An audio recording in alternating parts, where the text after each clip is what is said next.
Zyleyha shikon se si me paftërsi, Shermini dhe Bethyli sistemohen sërish në shtëpinë e tyre dhe madje pranojnë edhe si ja kanë shitur Abdulkadirit, por tani po qëndrojnë me qerat tek ai.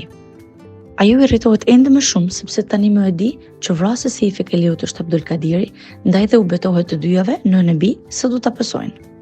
Zyleyha largohet prej tyre duke i paralajmëruar të qëndrojnë larg dhe urtë, por me kot. Që aty, Zyleyha merr gafurin, përpiqet të maskohet pak me një shami në kokë e syze të mëdha dhe menjëherë shkon pranë vendit të punës së Abdulkadirit.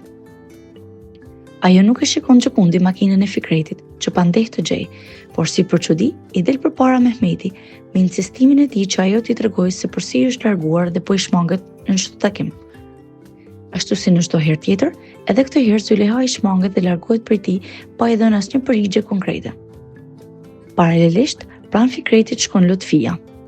Ajo e gjen në krye të detyrës tek biznesi i tij dhe lumturohet që ai nuk i ka ndotur duart me gjakun e Abdulkadirit. Fikreti e qetëson duke i thënë se ka vendosur të dorëzojë drejtësisë së shtetit Abdulkadirin dhe me atë bindje Lutfia rikthehet në shtëpi me Zyleyhan. Por e vërteta nuk qëndron fare ashtu.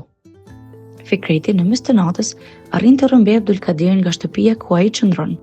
Ai e merr, e lidh në një shtëpis dhe nis ta ballafaqojë për gjithçka që ka bërë.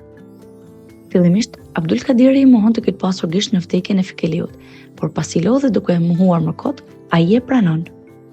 Të gjithë fajin ja hedh Mehmetit, edhe pse në të vërtetë Mehmeti nuk ka qenë provrasës së tij. Fikreti e dëgjon plot mllef, kujton trupin e bajit të xhaxhait të tij, por nuk e vret Abdulkadirin. Ai e lë të lidhur në atë vend të shkretuar, i hedh benzinë rreth rrotull dhe largohet duke i vënë flakën. Me shumë përpjekje, Abdulkadiri arrin të shpëtojë veten për t'u drejtuar menjëherë Mehmetit. Ai tregon se çfarë ka ndodhur, por jo detajin e tradhtisë që i bëri vet.